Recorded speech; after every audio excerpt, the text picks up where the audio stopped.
Good afternoon. My name's Ed Salzberg. I'm with the Fitzhugh Mullen Institute for Health Workforce Equity, and I'll be moderating today's webinar on contact tracing. The number of COVID-19 cases and deaths continue to rise rapidly in the US. By next week, over 50,000 Americans will have died from the virus. In many parts of the country, it appears that we've reached the peak and the daily numbers are beginning to come down. While this is encouraging, the reality is we have a long way to go to fully resume our normal lives with a vaccine likely to be 12 to 24 months away. The available data suggests that less than 5% of the US population has been infected with the virus.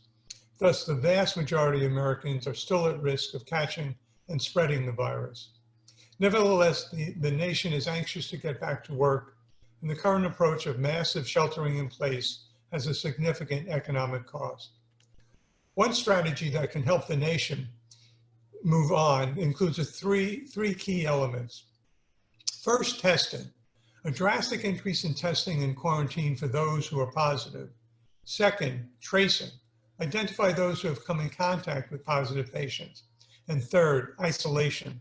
Quarantine those who have been identified as having contact with positive patients. If we can test large numbers of Americans and identify those that have come in contact with those who test positive, we could then reduce those in quarantine to only the most high-risk individuals. And the remainder of the population could gradually resume normal activities, although continue to employ infection safety guidelines. There's been a lot of attention to the need to increase testing. We also need to drastically increase the staffing capacity for tracing and tracking. These people are typically employed by state and local health departments. With over 800,000 cases in the US and growing, the number of contact tracing staff the nation will need is enormous. Estimates range between 100,000 and 300,000 additional staff for state and local health departments. Today, we will discuss strategies for how the health departments may recruit and train staff for these needed activities. We're fortunate today to have with us Dr. the CEO of the Association of State and Territorial Health Officers, and Dr. Nilesh Kalyanaraman, Health Officer for Anne Arundel County Department of Health. ASTHO has been a major national advocate for increasing the supply of contact tracers, and Anne Arundel County has been working to expand this critical workforce. We're going to start with Dr. Fraser and the national perspective. Dr. Fraser, ASTHO recently published two very important reports calling for a national plan for case finding and contact tracing in the US.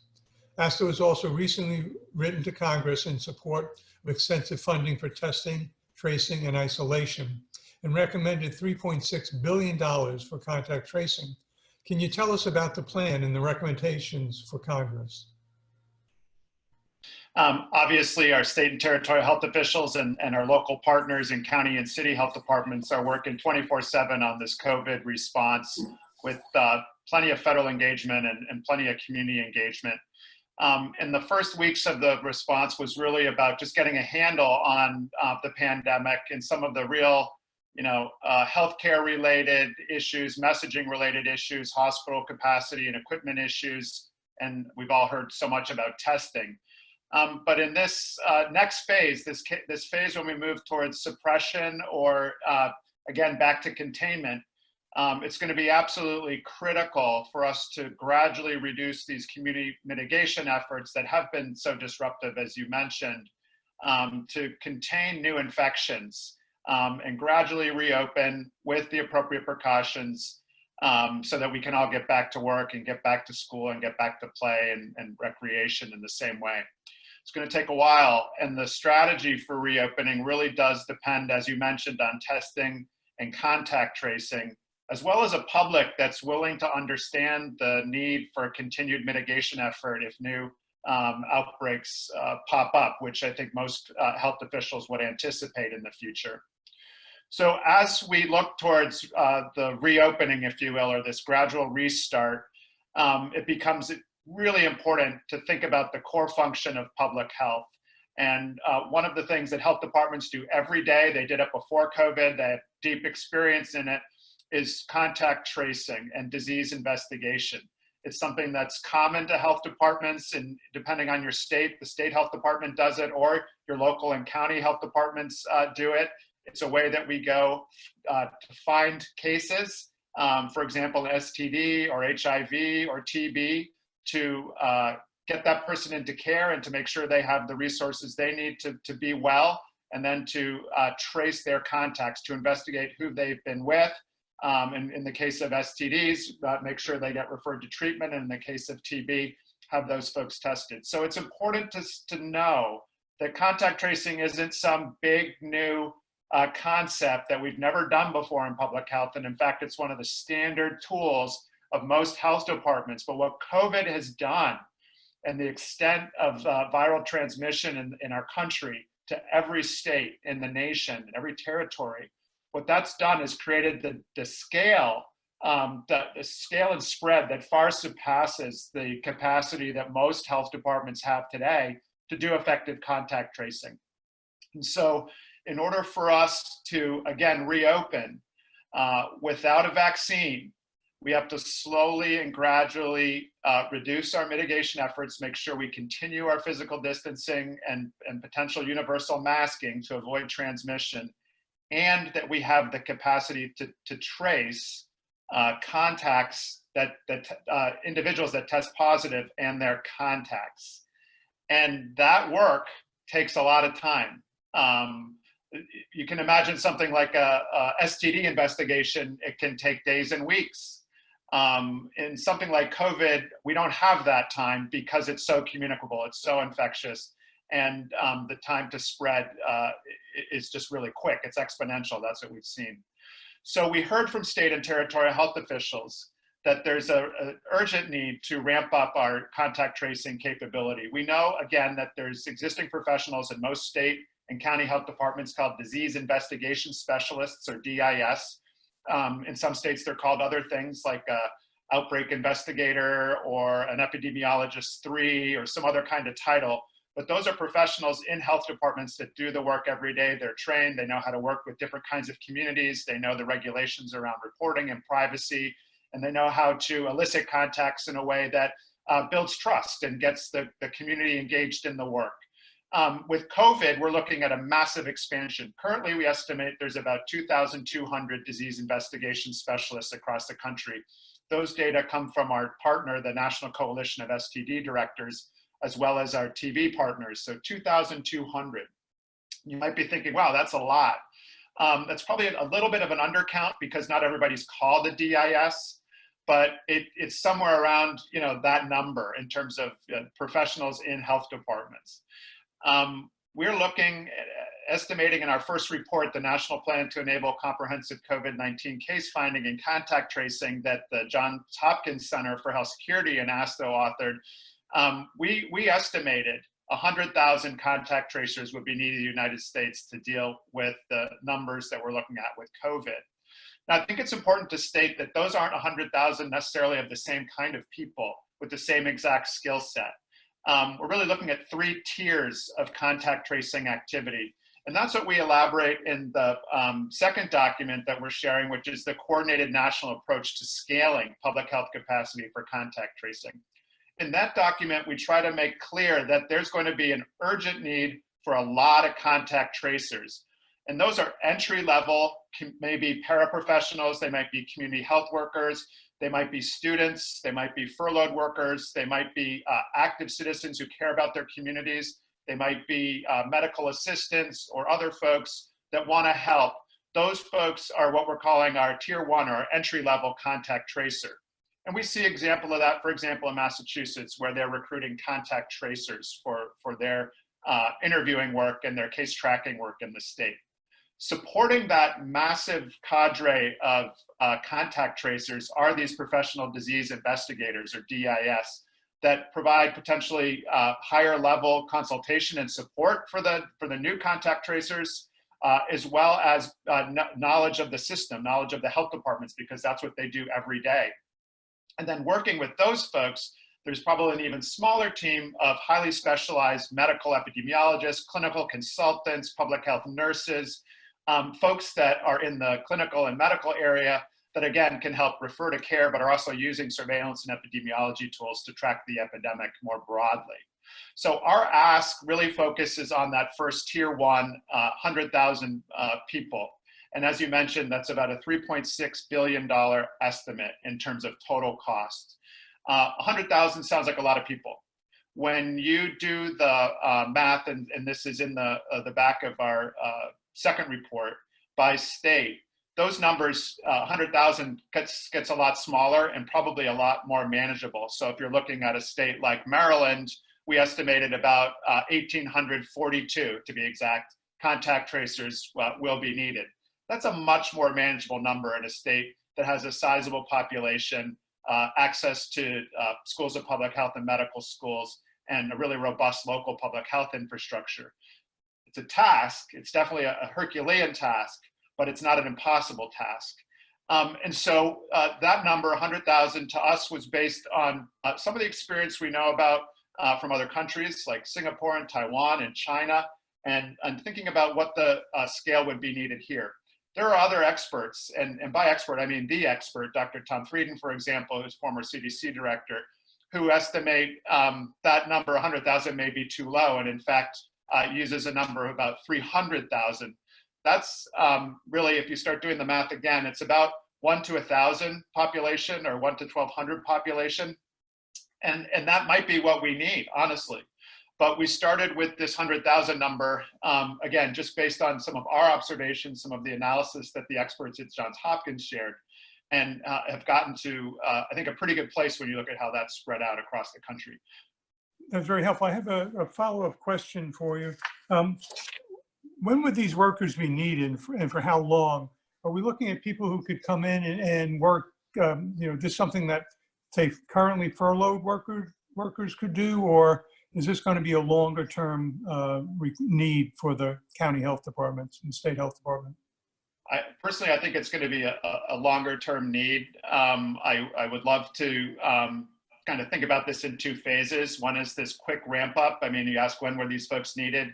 Yesterday. I mean, there's a lot we can do in terms of training and support, even early in the response sort of to suppression and containment.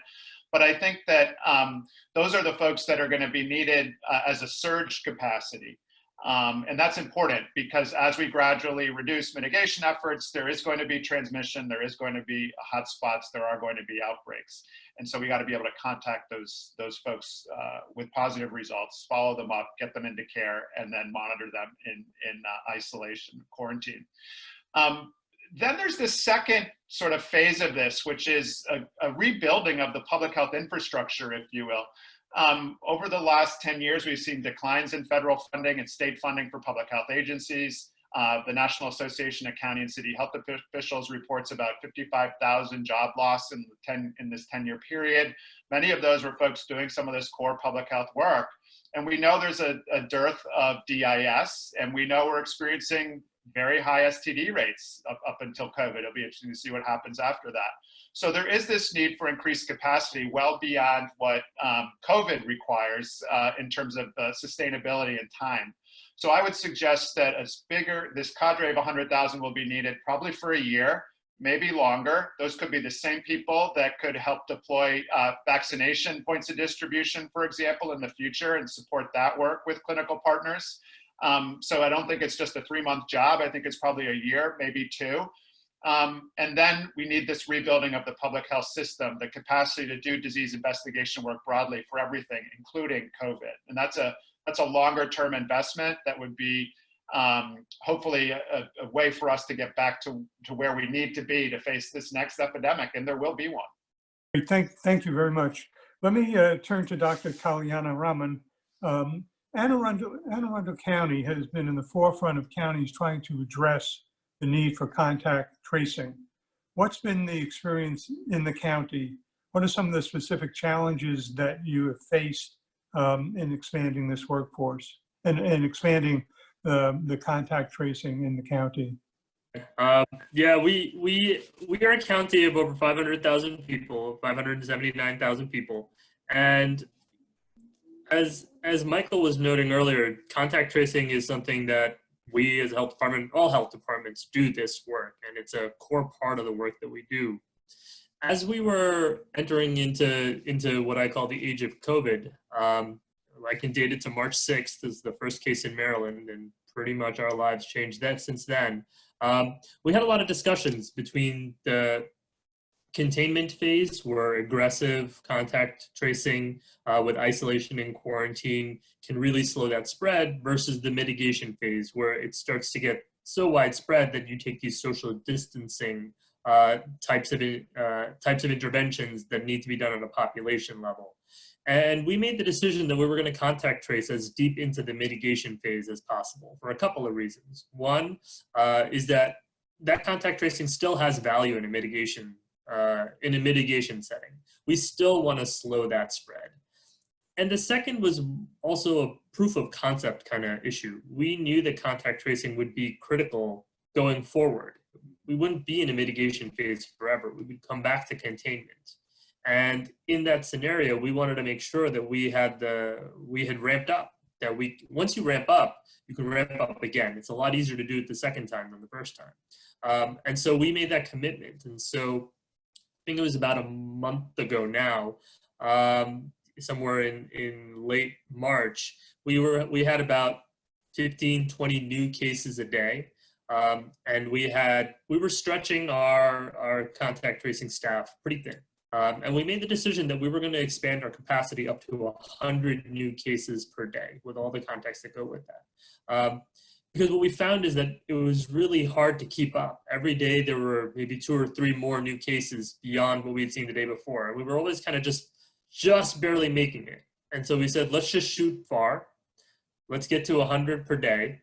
And so we built that capacity out pretty quickly, and we've been able to handle as many new cases as we get a day and do the contacts on that. And our largest load has been 75 new cases in a day with the contacts that come in with that. And we do that contact tracing within 24 hours. And we say 24 hours because if we get one late at night, comes in at 9 p.m., that's a morning phone call. Nobody wants to be contact traced at 9 p.m. Let's just be honest with you about that. No matter what we say about 6-hour turnaround, time matters. So we've made that commitment, and we've been doing that. The biggest challenge and opportunity we had was around staffing. In this setting where we had massive social distancing, telework, people being put on administrative leave, and we are fortunate, we are in Maryland, we've been very aggressive about this, and not all states have had that same approach.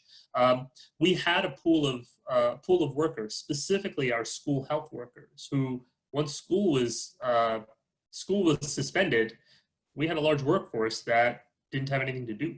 And so we repurposed them. We repurposed nurses, LPNs, and our health assistants, who are certified medical technicians. So have some training, which is helpful, right? They have the background in terms of terminology and ideas, and it made it really easy to train them. We did a 2-hour training for that staff. And so we put them into teams and sent them to do this work. But we were also considering a number of other ideas to scale up, including students, public health students, medical students, nursing students. And we're still exploring those ideas because we know that what we're doing right now is not sustainable. The second school goes back into session, all the work we've done around workforce, gone. It's gone that day. So we're in the process of retooling. And I think this is the challenge we have, is how do we sustain this effort? There are resources and there are particularities to this time that allowed us to do this, but we can't do this. We can't use this model going more than a few months from now. Great, thanks. A follow-up question. You said you were able to get them going with 2 hours of training. Is this because they were already knowledgeable, the school nurses, and what sort of training do you think you would need if you bring in others that are not in the health field? Yeah, we did that 2-hour training and we were able to do that for a couple of reasons. One, they did have some background in health, both in terms of training and their occupation, which makes it a lot easier. And I think there's the technical aspect. Okay, what are you going to be asking? But then there's also the approach, and I think the approach is really kind of the core thing that we didn't have to train them on. They have that. They're working in a school health room. If they don't have the approach by now, it wasn't going to work. So they have that. So the technical pieces we train them on, and there's a nurse as part of their team who's doing this work, and we have 7 full-time disease investigators. So we had that infrastructure, and we will continue to have that. The training itself went over how do you do the case interview, how do you identify the close contacts, symptom checks, how do you do the education around self-isolation or self-quarantine, depending on the situation, education that they can share, and then how do they manage others in the household, people, pets, and then also vulnerable population specific scenarios. So the training is pretty condensed because we had to get people flying, flying fast. But we anticipate with a lay workforce that this would be something on the order of a 1 or 2 day training. And a lot of this, you have to just get in there and start to get on the phone with the other person and hear how it goes and pick it up. I'm going back to my training, see one, do one, teach one. Maybe we'll see 10, but same principle holds. Yeah, great. I have a follow-up question for both of you having to do with how do we pay for this? Let me start first at the county level. So you're using existing employees at the present time. Is there funding that would allow you over the next several months to significantly ramp up with some new workers? And then, Michael, if you can then come in and talk about what the national funding looks like. So there is funding that's coming. The CARES funding is coming that can be used for COVID activities. And we're planning on allocating a portion of that to our contact tracing. That's going to help us over the course of the next 8 months or so.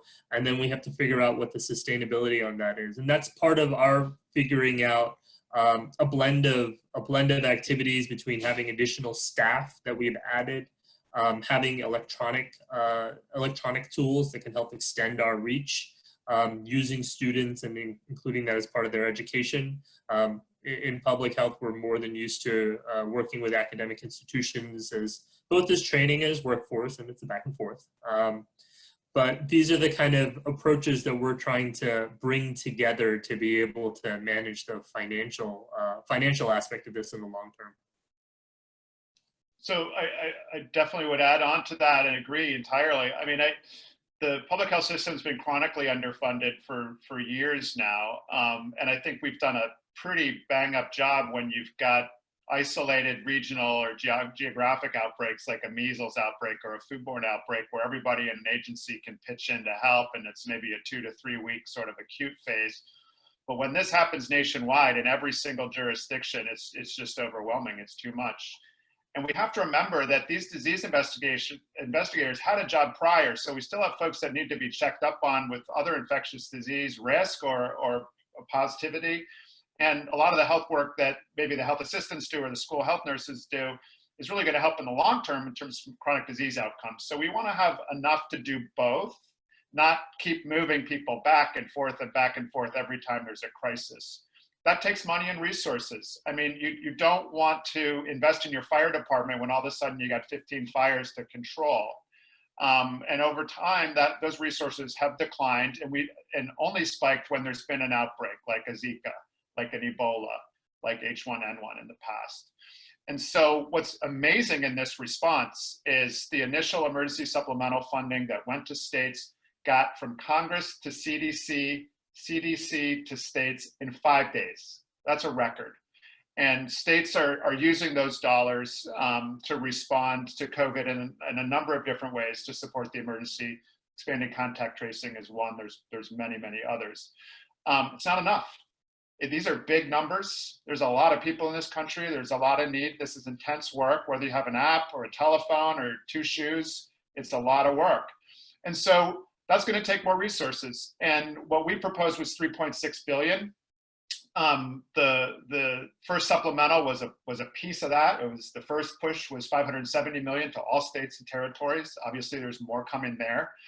But we're advocating for 3.6 billion or more for this 1 year investment and basically lay entry-level contact tracers to sustain the effort. And Congress has to appropriate that, because states are in no position now to do it. They weren't before, certainly not. And the same is true for local health departments or jurisdictions. So, people are throwing around really big numbers that, 2 months ago would seem shocking.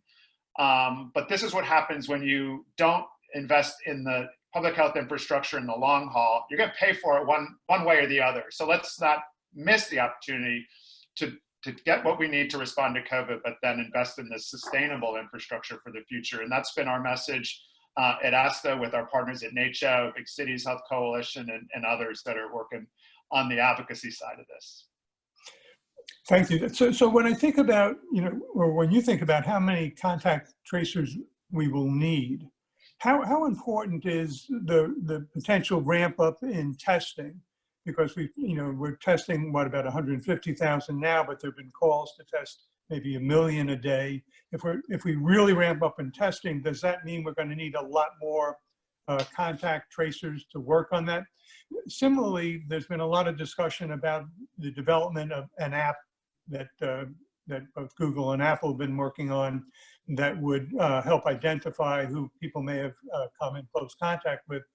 Would the app change the need for, or how the number of contact tracers that we will need going forward? So what's the impact of the testing, and what's the impact of the app on the need for contact tracers? I'm happy to start with that. And but I think so. The testing experience in the United States has been, someone's going to write some great books about that one. We're in the middle of this right now. We don't need to point fingers anywhere, but I think we need more people tested, obviously. And we need point of care diagnostics for the contact tracing, and we need serology testing to get a better sense of, as you mentioned early on, immunity, or sort of what the prevalence looks like in antibodies across the country. That's going to take some time. And that's the part that's the wild card for me in all of this, honestly. If you think hiring 100,000 people nationwide for contact tracing is hard, try dealing with a global supply chain for testing reagents, testing supplies, lab equipment, lab personnel, PPE, all of that. And I think we've got to really plan for reopening without the volume of testing that we probably need. And so that's why it has to be gradual, and that's why it has to be really monitored. And see how that plays out. Again, keeping enough tests for healthcare workers, first responders, nursing homes, folks that really need to be tested, and then begin to do some presumptive positivity, maybe for folks that are showing symptoms that are at work. You don't need a test for that. Go home when you're sick. We're going to have to, be a little more, cognizant of that than we used to be. I think that's one thing that this has taught us. In terms of the apps, we love technology in this country. We all, worry about all of the technology that, that we need. Whether it's a clipboard or a tablet or a phone, the work of contact tracing is talking to people, notifying people, linking them to care, assuring that they have what they need, and monitoring them so they get better. And the apps that I've seen are fantastic ideas. There has yet to have been one sort of nationally implemented, but jurisdictions are experimenting. The Google Apple app that you mentioned is actually not an app. We've been in conversation with them. It's an API that takes location data from Apple phones and Android phones and puts them into some kind of database, which then other apps could pull from. And as you mentioned, and to use those tracking data to, again, contact people. I think it's great technology. I think, folks use that for all kinds of things. I think that's how we know when community mitigation works or doesn't work. But, there's big questions there about privacy, and also, to me, more importantly, what the public health action is on that. So if you were in a grocery store and someone tests positive and you get an alert, there could be hundreds of tests that are really not needed if you weren't within 6 feet of that person, for example. Or there can be just a lot of maybe unintended consequences of some of that information. So it really has to be thought through by the health department in terms of how they would use it, both for the privacy and confidentiality components, but also really what is the public health action there. The apps that I think are actually the most helpful from what I've seen are the ones that allow a health department to keep in touch with folks that are in quarantine or isolation. They can ping them for a temperature check. They can ping them for a mental health and stress check. They can, ping them for a how you doing. 14 days without leaving your house. I think we all have that experience. Most of us hopefully are going out to do some exercise, but that's a long time, and you need to support that. There's sort of that quarantine or isolation fatigue unless you're really, really sick. And so, that work may be more efficient with an app, but it's not going to replace a caring person on the other end of it, monitoring those data and taking action on them. Yeah, I agree with what Michael was saying, and wanted to add a note about tests is that it's going to increase the number of contact traces, but particularly as we decrease some of the social distancing, there are fewer contacts at this time because of the changes we put in place. So as we start to lift restrictions, the number of contacts is going to increase.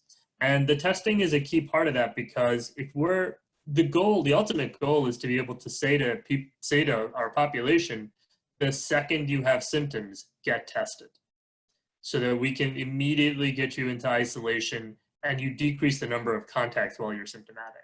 But if we don't have enough tests, we're not going to be able to calibrate to that. So we're going to generate more contacts out of that. So everything in this is a complex system, as we're seeing. And you push on one piece, and then there's about 1,000 others that shift ever so slightly. And so we anticipate a high contact tracing load until we can get to a point where we have that testing literally on demand, and ideally point of care testing as well. It's a lot easier to get people to be in isolation if they know their status, as opposed to waiting for 2 days. Along with that comes regulations around people keeping their jobs, keeping their incomes, providing assistance during this time.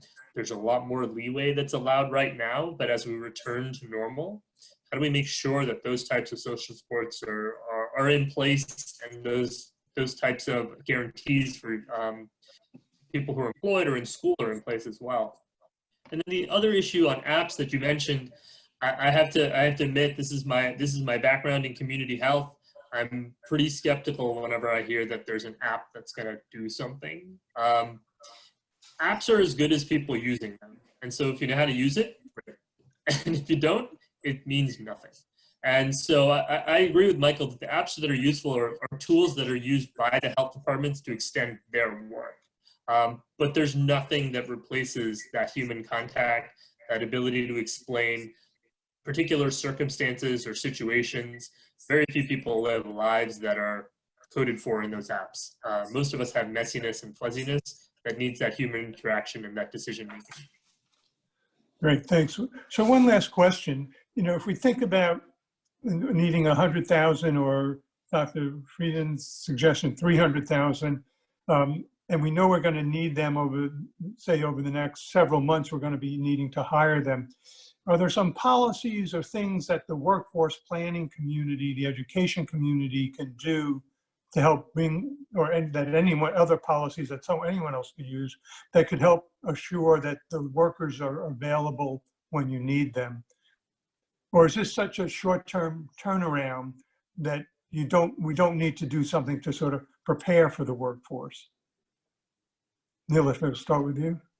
Yeah, I think there are a few things. We talked about funding, so I'm not going to belabor that point.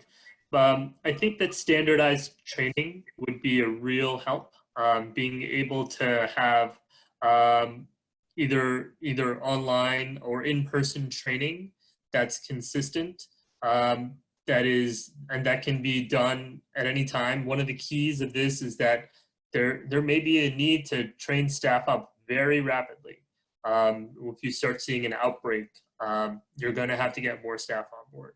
So that's going to be a key. And the other, I think, is making sure that you have flexible capacity, and whether that's having one state or multiple states have capacity to handle a surge, that comes, or having agreements between counties to be able to share staff. There needs to be some mechanism in place so that you can stay on top of this. You don't have 2 or 3 days to hire if you start seeing a spike in cases. And I think that's going to be a key to this going forward. So yeah, definitely. In addition to those, I mean, I think there are, in terms of quick hiring, a lot of authorities that governors and hopefully county executives and mayors now have with state of emergency declarations to quickly hire, to maybe expedite some of the procurement issues and some of the usual human resource or collective bargaining issues that might come into play in government overall. So that folks can be onboarded quickly. I think the strategy of using folks in the county government already is super smart. You know, those are folks who know the system or part of the system and sort of building from there.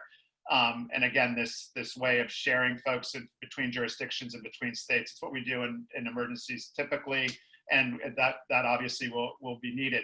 The opportunity we have here is to create a cadre of contact tracers that can potentially help fill vacancies and help grow the capacity of the health department if we do it right. If we think about it as a pipeline to capacity building rather than just a 12-month detailed, doing your volunteer service or doing your civic obligation, but rather, there's a lot of people who didn't know what public health was until March 6th or January 20th or December 31st. Everyone's running around talking about contact tracing now like they've known about it all along. I mean, it's only been 2 weeks that it's sort of been in the common parlance. And so, I think this is a real opportunity for us to get folks turned on to public health and to think about this workforce as the workforce we need more broadly. What if some of these folks, while they're doing contact tracing, are able to refer to services for HIV or tobacco cessation or nutrition assistance or other kinds of programs that the county or city or the state is trying to implement?